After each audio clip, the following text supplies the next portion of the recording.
Greetings. What's going on, guys? Hold up. My treadmill's messing up. Welcome. Welcome to the live Q&A, guys. It's been a minute. We're about to let this thing fill up and get into our questions and answers. But before we do, I got a gift for you. Christmas came early.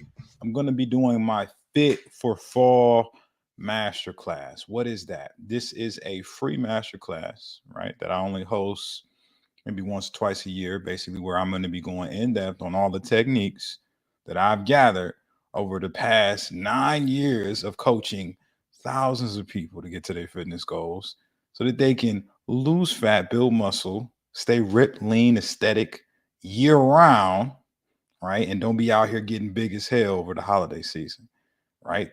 It's limited spots, limited seats at the table to get there. That's the only catch. So if you do want a spot, if you don't want to miss out, go ahead, reserve a spot. Links in the bio, links in the chat. Who we got in the building? Greetings. What up, y'all? We got Brandon Hill asking, do you hoop? Nah, man, I'm retired, man. Hung up my sneakers. Hung up my sneakers like 8 years ago, man. Yeah, no, actually, I hung up my sneakers probably 10 years ago, bro. I ain't stepped foot on the basketball court in about 10 years, man. I am good. Right? I am okay, man. Ball is not life anymore. I do enjoy watching basketball. It's my favorite sport. As Curtis Blow would say, I like the way they dribble up and down the court, but like I ain't out here looking the ball. I'm good. I'm all set. Ball Jeff, what up, man? What's hot? What's popping, man? What's good? What's goody? iOS Chris, what up, man? Shout out to you, brother. Coming through, showing love. Hope you out there getting them wins, man. I want to help some of you guys win today, man. What's some of the things that ails you? What's some of the things, the challenges you're running into? How can I be most valuable? How can I help, man? How can I help you guys be elite, get an elite status, man? Holla at your boy. You know what I'm saying? Oh, okay. We got Ejai Phoenix from Chicago, Inglewood, man. Hey, man, that's what's up, man. I got family out there in the Chi, man. South Side, to be exact. I'm gonna be out there this holiday season, man, for Thanksgiving. Spreading a little holiday cheer. We got Susan in the chat. Greetings, Susan. We got Lego Brick says Body Fortress is the best protein powder. Yo, that's cap. I call cap on that. I don't know anybody who legitimately loves Body Fortress. However, I do know a lot of people who settle for Body Fortress due to its affordable nature because it's the cheapest on the market, or one of the cheapest on the market at one point. I ain't done the most recent research on motherfucking protein powder prices, but yeah, like people like it because it's cheap. But you also get what you pay for, So I'm not here to say it's trash, right? You can still get to your goals. I know a lot of guys who I've actually coached to help get results and able to own that Body Fortress because it's so cheap. I used to drink it at one point, back before I could, finance better options. We'll just put it like that. But I wouldn't say it's like the greatest. It's also not the worst. Um, Paul Brunson. Sometimes when I'm lifting, it has some clicking in my shoulder. Paul, your shoulder is fucked up because of the posture that you are performing movements with. A lot of people, especially guys who are like bench pressing or shoulder pressing, perform it with improper posture, man. Really just rolling their shoulders forward like this, pressing, right?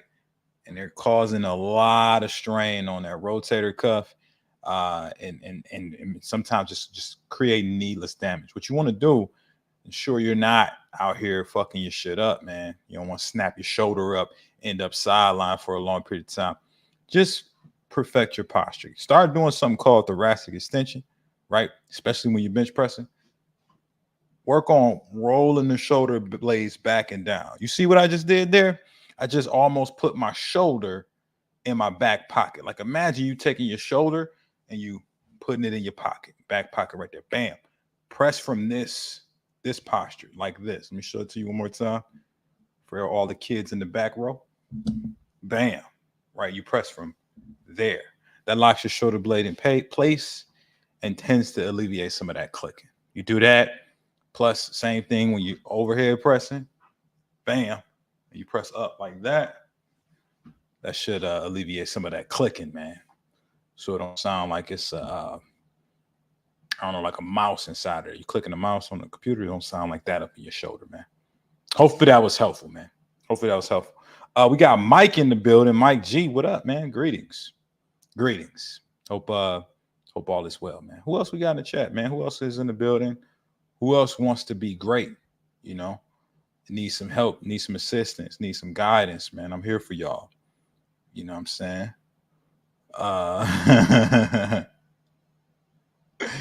Yeah, man. You know, again, dropping off a gift today, giving you guys access to the free masterclass, the Fit for Fall masterclass, giving away all my free secrets on how to get ripped, stay ripped, get ready for next year before it's too late, right? D Gordon says, "Hi Corey, greetings, D Gordon, greetings." That's what we say over here. We also got Kyrie. Greetings. Hey man, great job in the playoffs last year, man. You did your thing. Who else we got in the chat? Okay. We got Kang, right? The Conqueror. Greetings, right? You know, I think it's a travesty, you know, what they did to you, taking you off the Avengers movie and replacing you with Robert Downey Jr.'s Doctor Doom. You know, I wanted to see Kang do his thing, but maybe next time, right? We got the homie Greg Charlton says, "Thanks for keeping it real." Hey man, that's not all I know how to do. You know what I'm saying? I really don't know how to be anybody else but myself. You know what I'm saying? Yeah, man, you know, he beat the allegations too. Yeah, that's the wildest part about that whole thing, man. It's like, how do you get in trouble for you know, doing something that you didn't do? Like this man got in trouble for hitting a girl, you know, allegedly, but the cameras show him running away from her. That's wild. That's like one time, guys, I ain't never told this story publicly, but fuck it, man, we here. I remember one time I got knocked out by my mom at school for doing something I didn't even do. Right. Let me take you guys on a walk down memory lane. I used to fight a lot in school. Like playground fights was just regular. I grew up in Detroit. That's what we did for fun.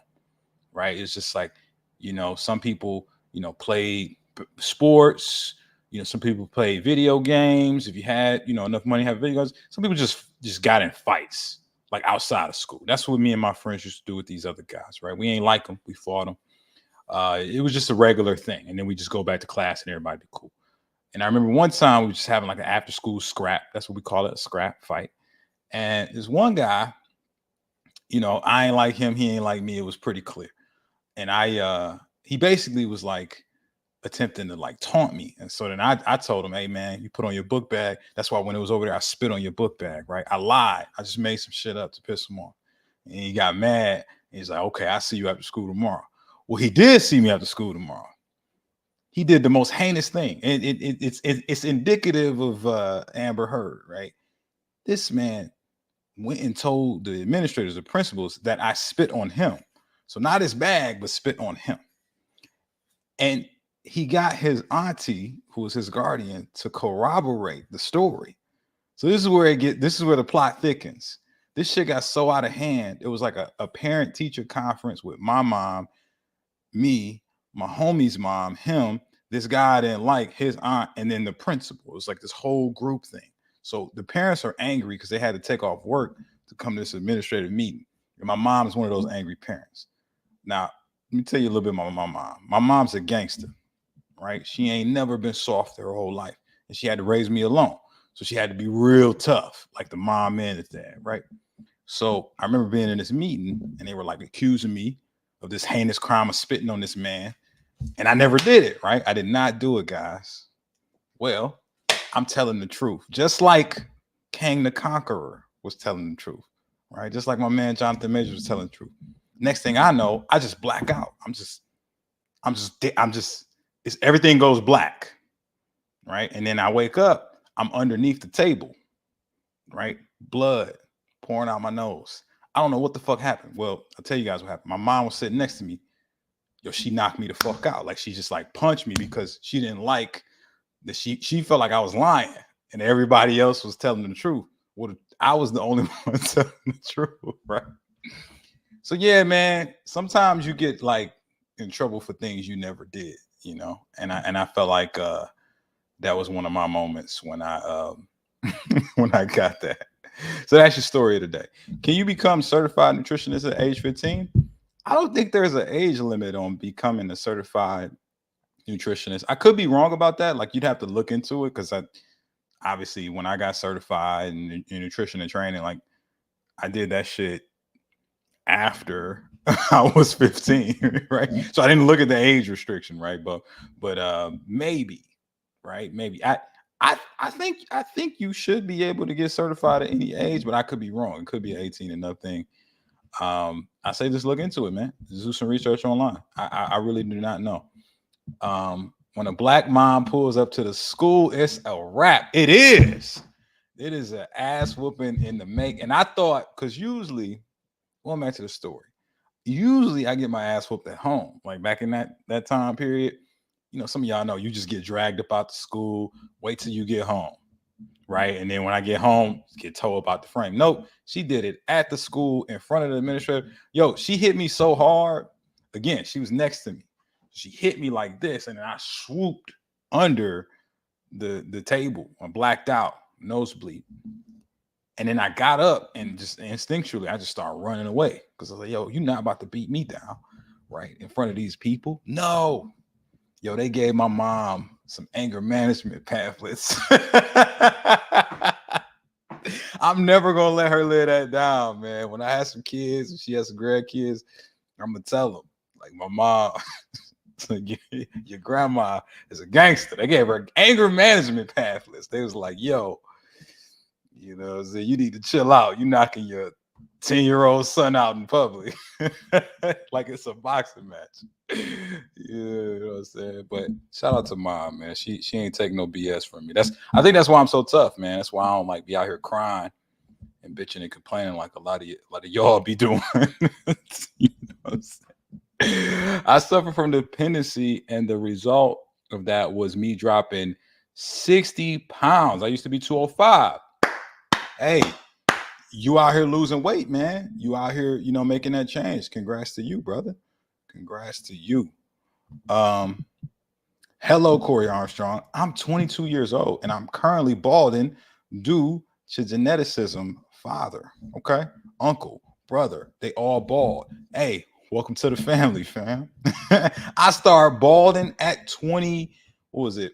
Same as you, like 22, 23. You know, my shit started peeling back.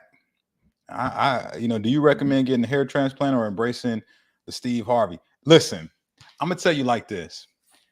I get a lot of love, but part of it's due to two things: the shape of my head and the fact that I have facial hair. So I don't know if everybody can pull off the bald look. I remember when I was like in that stage when I was like considering it, but I was still holding on to hair. Because you guys got to remember, like, well, you probably know, right? Like hair, if you style it, becomes a part of your identity. You know, if you really get like a style and it's like it complements who you like, how you look, and you get compliments off of it, it becomes a part of your like your presentation. So it's like a part of who you are. I had waves. Some of you guys who are not of African heritage don't know what the fuck I'm talking about. So basically, when you got curly hair, like black people, you can keep brushing it, and then over time, it curls and it makes these waves, these bumps in your hair.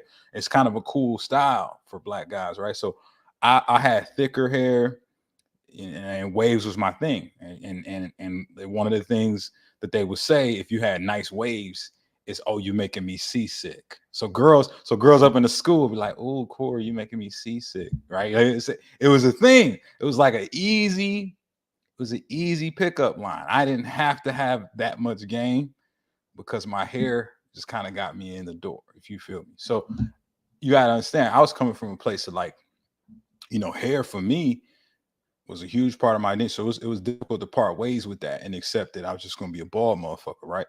So what I attempted to do first, this is what I would say maybe do first.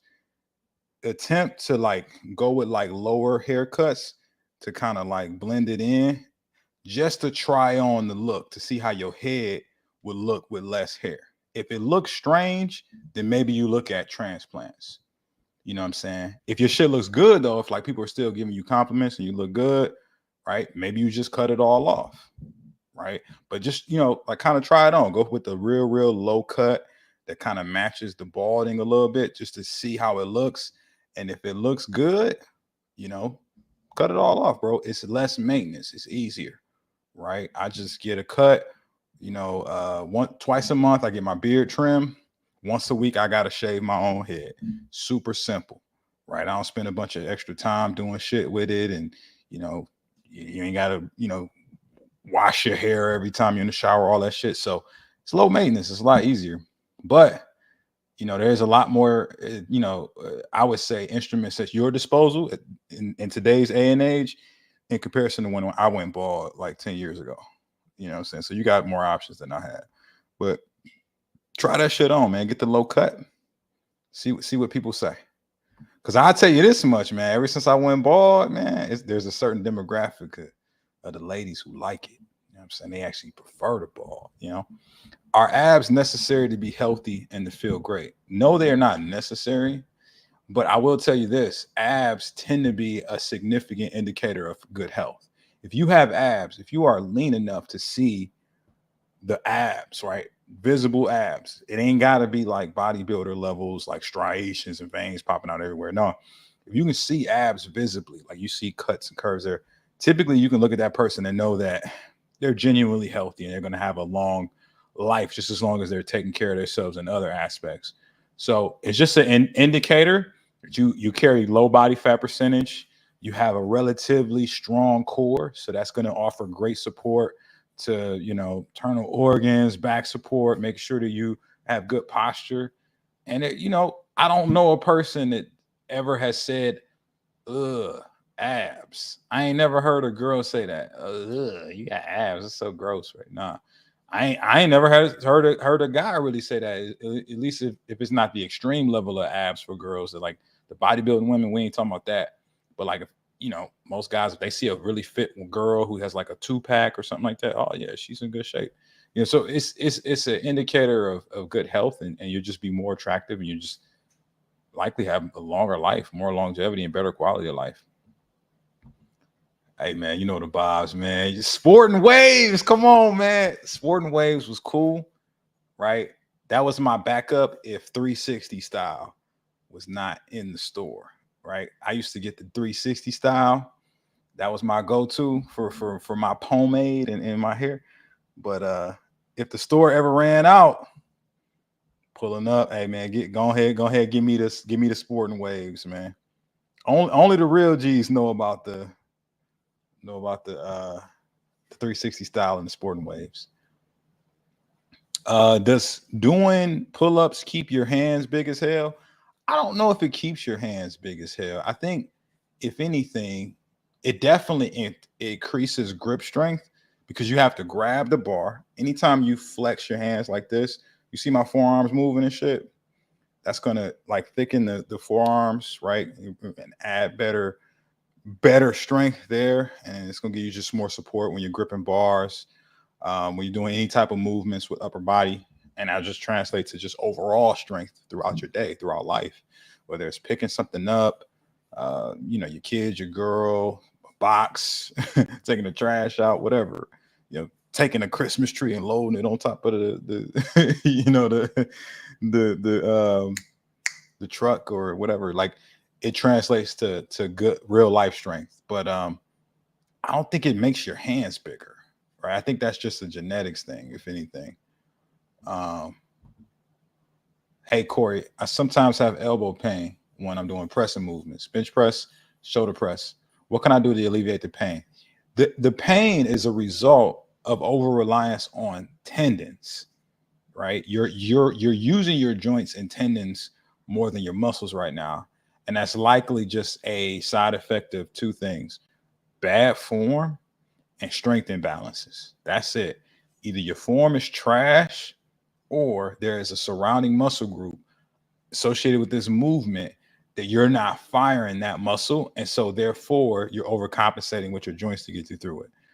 I'd have to see your form really to assess you, but some of the just basic cues that I give my clients when pressing, right? Pressing alone. I just talked about one of them. Shoulder positioning is huge. You roll the shoulder blades back and down into thoracic extension. That locks the shoulders in place. That gives you additional support from the rear side of your body, your posterior chain, to really lock you in position so that you're stable. So if you're doing a bench press, for example, what tends to fuck people up is they're rolling forward like this, right? And what that's doing is that's taking the chest out of the movement. Remember what I said earlier, overcompensation. If you're doing a chest press, and you're not engaging your chest with the full magnitude because you're taking it out of the movement, rolling yourself in like this, then that means what? Something's got to get you through the press. What's it going to be? Arms and shoulders. So now you're doing an arm and shoulder press on your bench because your posture's fucked up. So you got to make sure, boom, you locked in place. That puts you in stable balance to be able to effectively press, utilizing the chest, the triceps, and the shoulders, right? That's just step one. We got to assess, like, are each of these muscles actually being used when you're doing it? Here's the easiest cue to help everybody on here who has any type of joint pain. Slow it down. Slow the rep down, right? Do your Bobby Valentino. Slow down. Like, you got to slow down. And one of the best cues with the bench press specifically, I get to the shoulder press, is like as you come down to the chest, slowly lower the weight down on the negative portion. When you get to around the chest, whether you coming down to the chest to touch or right above it, hold there and hold for a 2-second count in your head. So come down, 1 Mississippi, 2 Mississippi, boom, press, and then come down slow again, 1, 2, 3, like slow motion, and then you 1, 2, boom. You do that in succession. Over time, what you'll start to notice, the muscles will be more engaged because you're slowing it down at a rate that forces the muscles to activate. Whereas when you're just pumping, right, you're in there pumping it up like Joe Budden, you're doing that.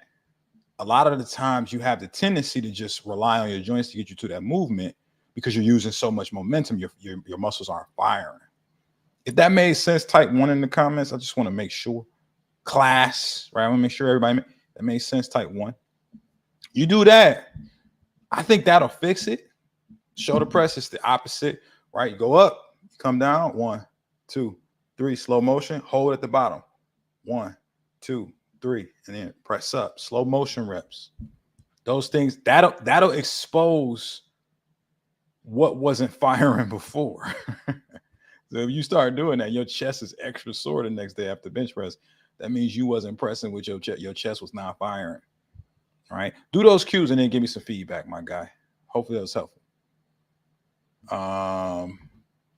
Greetings. I do constant cardio and I lose weight. Why are you doing that? However, I'm not losing fat in my stomach and chest area. Why is that? Because cardio sucks for fat loss. It's literally the worst thing that you can do to lose fat is just do cardio. 3 reasons. 1, when you only do cardio, you get your body better at doing cardio, meaning that the more cardio you do, the less calories you're going to burn. So the more and more you chase that rabbit on that hamster wheel, the more and more you run, like, you know what I'm saying, be out here flopping around like that, the better your body gets at it. So you have to do even more running than run that same amount of calories, right? That's crazy. So let's just think about it. You do this for a whole month. You do it for an hour. Let's just say you burn like, I don't know, 200 calories, right? You do it the next month, it's not going to be 200 calories no more. Now your body's got better at the cardio. So now you got to do I don't know, an hour and a half of running just to burn the same 200. So that's number one. Number two, and this is why you don't see no definition, is you're going to lose muscle, right? You telling your body to get good at running. What gets you better at running? Having less mass. So you are losing some fat, but you're also losing muscle because you're telling your body to just lose weight. You're not prioritizing keeping the muscle because you ain't lifting weights, right? That's number two. You out here looking like melted ice cream on a summer day. That's what you're looking like when you're just doing cardio. That's it, right? Number three, and this is the biggest one. When you do that, you slow your metabolism down, making it more likely that you're going to fuck around and get fat again, right? So you did all this work, lost all this weight, your body looks the same. And to add insult to injury, now your body burns less calories on its own. So if you have, I don't know, just sort of a weekend away, you eat more calories, your body's defense against getting fat is weakened because you've lost muscle. So your metabolism's slower. You're not going to be able to handle as much food, and you're more likely to get fat again. This is where people be like, oh, I lost the weight, and then I went back to my old habits and the weight came back with a vengeance. This is what happened, right? Cardio sucks for fat loss. If you want to learn a better way, I'm doing a free masterclass on a cardio, a way to not go through that cycle. It's called the Fit for Fall Masterclass. Links in the description if you happen to care and happen to want to get some more knowledge about that. No pressure though, man. You ain't got to get more knowledge, man. You can keep doing what you've been doing if you want. Guys, if that was helpful, if that made sense, type one in the comments. I just want to make sure the congregation is getting inherent value from your boy. From your boy. Yeah, the homie, young Nick, then pulled up, man. That's how you know, man. That's how you know you're doing something right when greatness pulls up, man. What up? What's good? What's goody? How much push-ups should I do during my exercise routine? Why are you doing push-ups? You know, why are you focused on push-ups? Is the question. What are you looking to do, man? You about to join the army or something? Like you about to, I don't know, you trying out for like the new Avengers movie? What do you mean like push-ups? Push-ups, what's your goal? If your goal is just do more push-ups, just do as many as you can. If your goal is to get ripped, you should not be focused on push-ups. You should be focused on getting strong with weightlifting and hitting your calorie and macro goals in conjunction with your goal. That's it. You know, lift weights and feed the muscles with the right macros. That's it. You should not be worried about push-ups, man. Joint pain equals stop locking presses out. Keep that tension on the muscle. Yeah. So Nick just said it in a simpler way. I like to break things down, Nick, because you know, some people like, you know what I'm saying, you just go through it, slow it down. That's what he's saying. That's what that translates to. Slow it down. You slow down, the muscles have to do the work. Okay. All right, I got some ones coming through. Let's get it. Let's get it.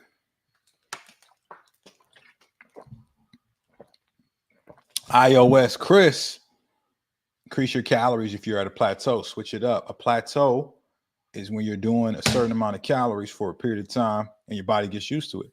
It's facts. I always tell my clients this. If you have reached a point where you're doing a certain amount of calories or a certain amount of activity and you're not losing weight anymore and you want to, congratulations. You have some data now. What you did before, it worked to this point. But if you want to get new results, you have to do what? A new approach. That's all it is. So use the information that you have to make your adjustment. That's how we get down, baby. Cardio, what's that? 250 pounds, 8%. Never done it. I'll never do it. You don't have to do it. Now, there are some benefits to cardio. I always get a lot of hate when I say that cardio sucks for fat loss. And people be like in my DMs, what about heart health? Yeah, that's what it is. It's in the name. Cardiovascular activity, cardiovascular health. Yes, we get it. You get heart health, better circulation. There are some properties that help with recovery because if you got better blood flow circulation, then that means your body can distribute the nutrients to your muscles better, right? Quality of life, sex quality goes up a little bit. You get that good circulation, you know what I'm saying? Get that good blood flow to the right areas. But fat loss is a different topic than all that stuff I just named. And cardio is not the key to fat loss. You gotta burn more calories than you consume. I have to rejoin your membership ASAP. Pull up, man. You know what I'm saying? Pull up, man. Whenever you ready. I don't know who 419 is, but hey, come through, man. And listen, if you're in a position you just can't do it financially for whatever reason, come to the free masterclass, man. I'm giving out game. I'm teaching game. Hopefully some of the hacks in there could help you. Why would you cut off the protein bar video before you gave the one you suggested? Black what is that? Obsidian? Yo, I don't know what you're talking about, bro. I ain't cutting nothing off, man. I post the videos.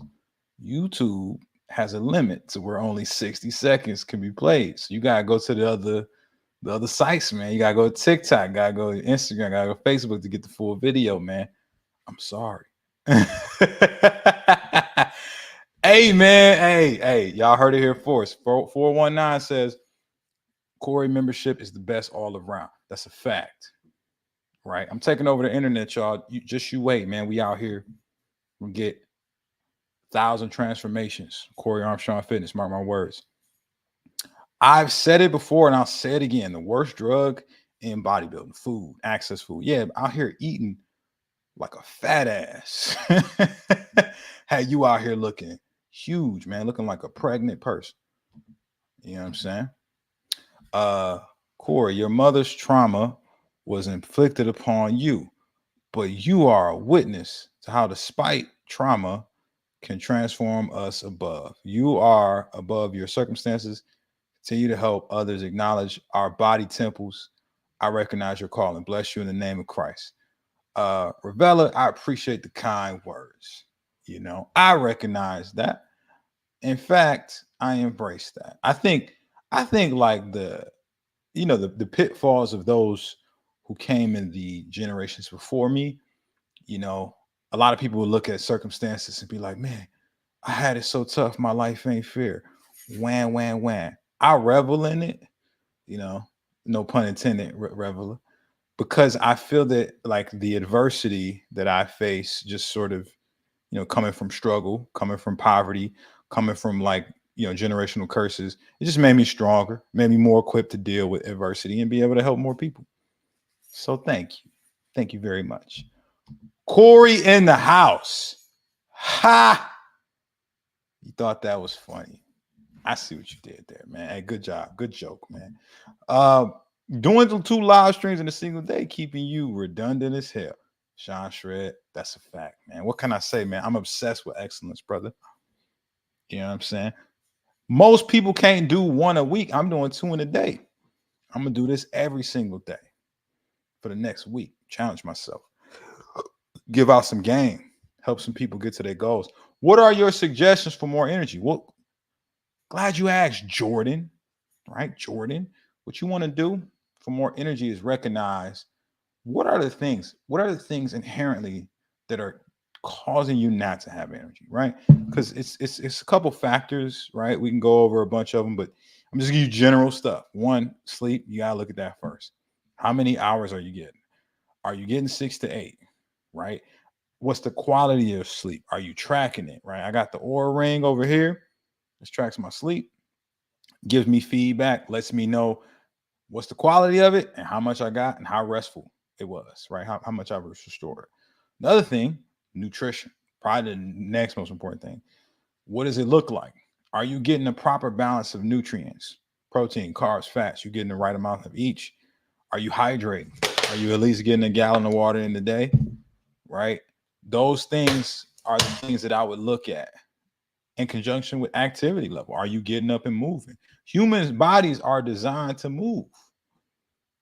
Are you getting up and getting active and doing workouts or doing walks or doing something, right? To get your body in that state to utilize the energy you're putting in from the foods, or is that energy just sitting on you right? And making you more tired because you're not doing nothing with it, right? Those are the things I would look at, right? You might find some answers in that, but I think you got to assess where you at to really determine what needs to change, my friend. Corey, how important is electrolytes after workout? Well, the positioning of the electrolytes is completely contingent upon lifestyle factors that I would need more information to assess. So let's say, for example, for example, you a keto dork, right? You somebody who, hey man, I ain't eating no carbs, man. Well, guess what?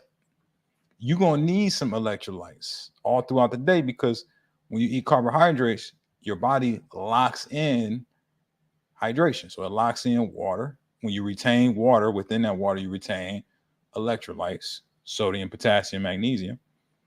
And when you drop carbs, you drop water, which inherently you drop your electrolytes. You lose your electrolyte balance. So it depends on how many carbs you consume. It depends on how active you are, how much did you sweat, right? How much muscle mass you got, right? Because muscle is made up of, I think the statistics like it's like 70% water or something like that. 60 or 70% water, something like that. But predominantly water, right? If you got a lot of muscle, you need more water, you need more electrolytes, right? So it just depends on those things. I think like carbohydrate intake, hydration, activity level, muscle mass, all of that determines it. I don't have that information on you, but I would just say, man, just be out here, you know what I'm saying, making sure you get at least a gallon of water in. If you feel weird, get some electrolytes, man. Supplement with them. I take electrolytes every day, man. Probably like way more than most of y'all. But like I fast a lot. So when you fast, you're having what? Zero carbohydrates. You lose water, you lose electrolytes. So it's like, it just depends. If you want more energy, stay away from the 304s. I mean, he's got a point.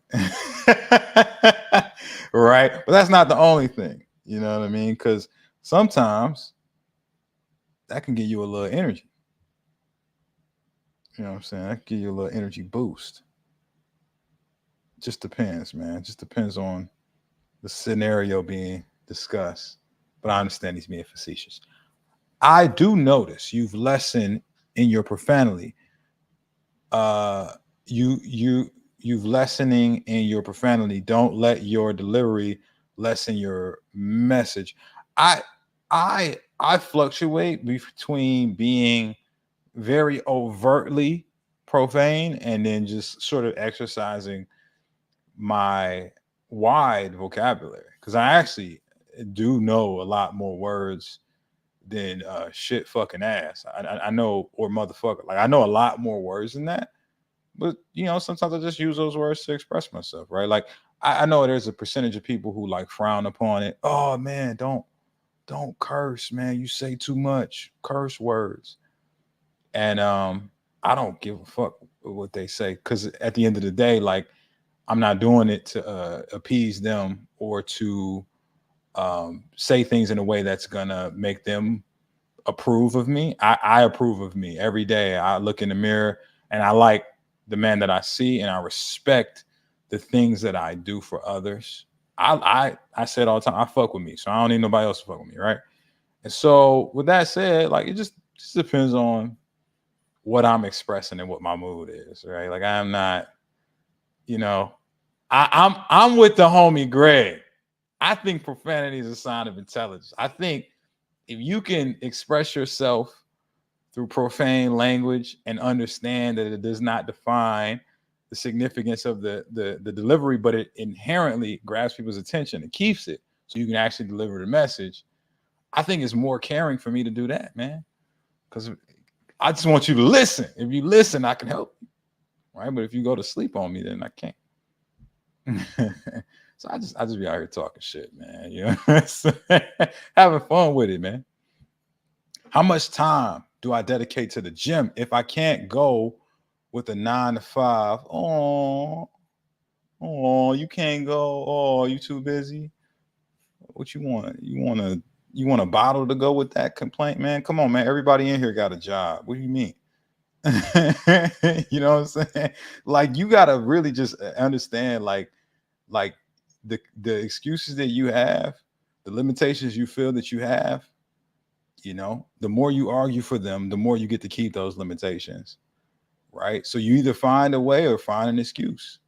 You can't do both, right? So it's like it comes down to priority, bro. Like what is your priority?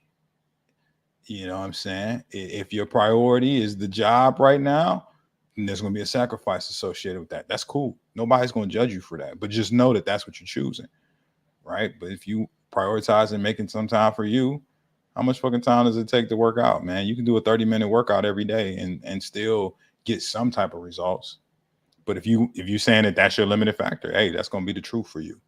But just know it's other people out here that got worse circumstances to you, and they out working your ass while you out here talking about how hard your life is. I just want you to know that. And I say that out of love and respect. I don't say that to like disrespect you. I say that because I believe in you.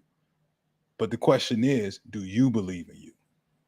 That's the real shit. Nobody in your family or your circles is questioning that. I'm a question. Do you believe in you? Right? Because it's your beliefs that really come down to the whole thing, you know? Uh yeah, I do not give a fuck.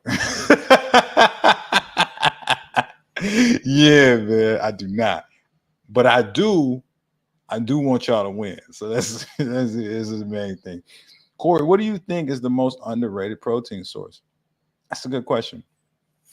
Honestly, I think the most underrated protein source is steak. To me, steak and salmon are the best. You got protein, you got fats. Both of them give you a little something additional. I get countless messages every day about the best protein powder or best protein bar.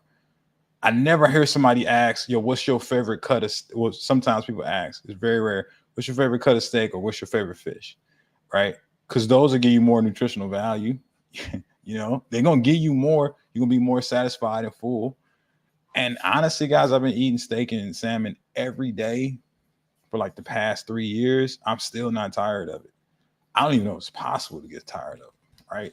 So those are the most underrated because with the steak, you get protein, healthy fats, B vitamins. I think you get some zinc in there too, right, bro?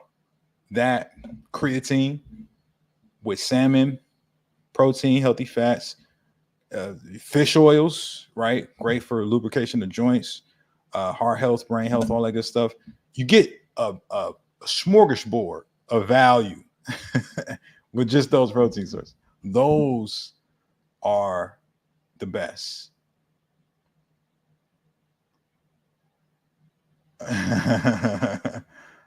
uh oh man, you guys are like, oh, you guys are are having a funny discussion in the chat. That's cute. uh Thank you for keeping it real. Harsh truth is what people need sometimes. Yeah, look, like that's the thing, man.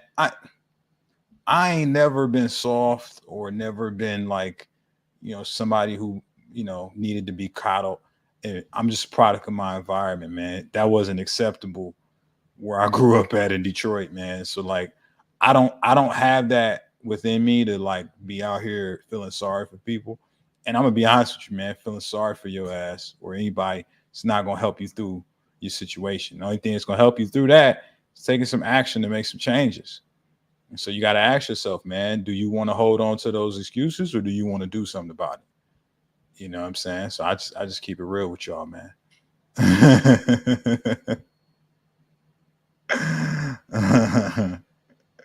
Oh, it's like a rap battle in the chat now between Revela and Nicholas. You guys are funny.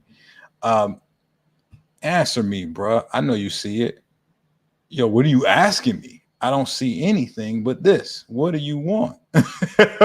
What do you need help with, bro? You know what I'm saying? I will answer. Like, what's the thing? Oh, this is what you asked me some suspects. How much do I need to donate for an OF collab? Man, you just gotta keep hoping and praying, bro. Like You got to go somewhere else, man, because I'm not in that business, bro. I help motherfuckers get in shape, right? I don't need to go to OnlyFans to do that. I don't know if anybody's doing what I do on OnlyFans. Are they? Are there fitness coaches on OnlyFans giving advice and building programs? Help me out, man, because I ain't know, man. Steven Golded. Mm. Does vitamin water and flavor water still count as water? I mean, no, not really. Like, because you got to think, like, they have.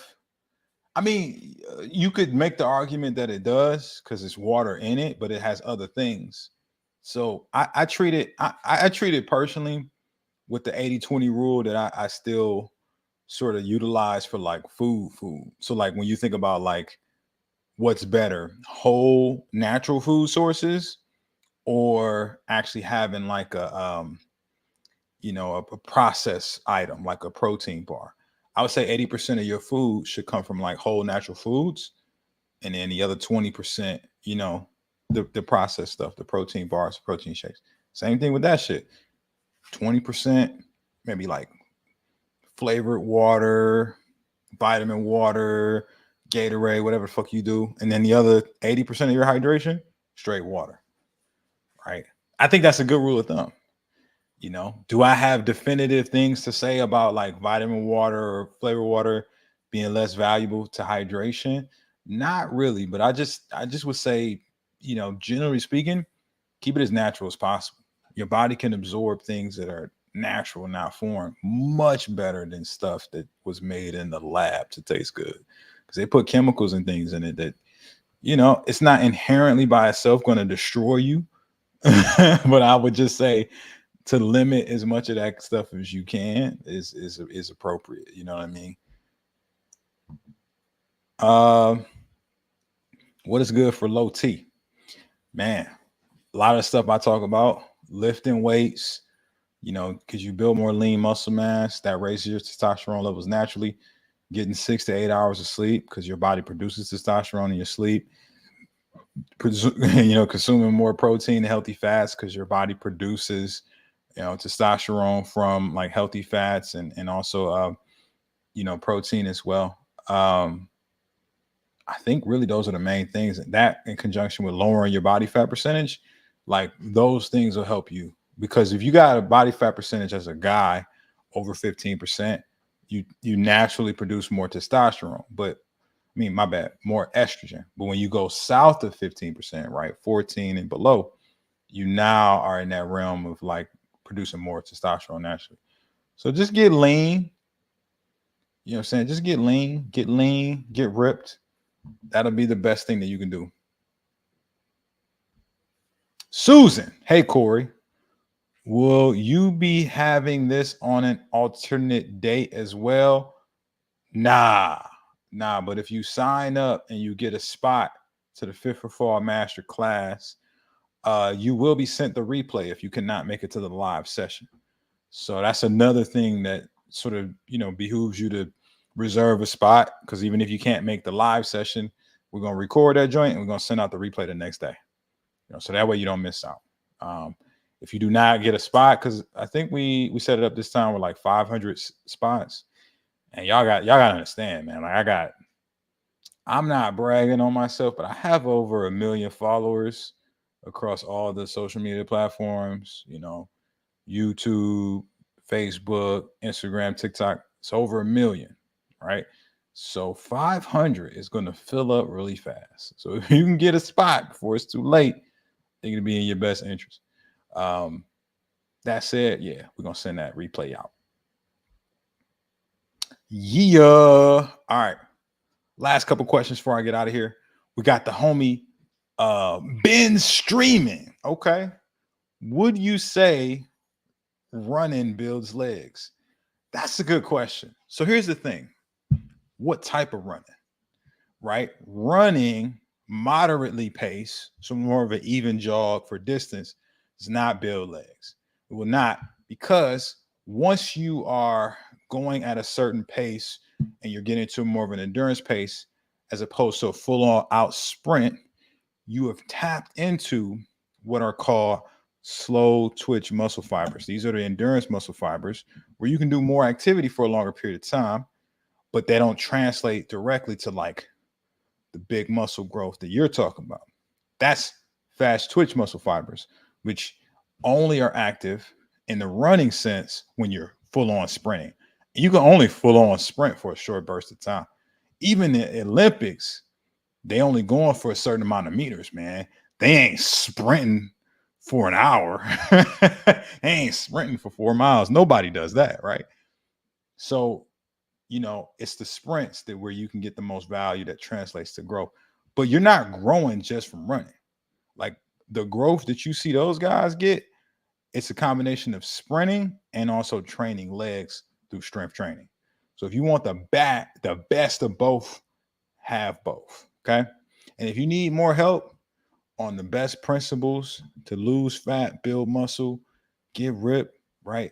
I'm doing the free masterclass, the Fit for Fall masterclass, dropping all my best advice, my best tips, the game that I've learned over the past almost decade to help people get from shit to fit. I'm giving it away to y'all for free, right? Go ahead, get you a spot before it's too late. And that's it for today, y'all. I'm out. Till next time. Peace.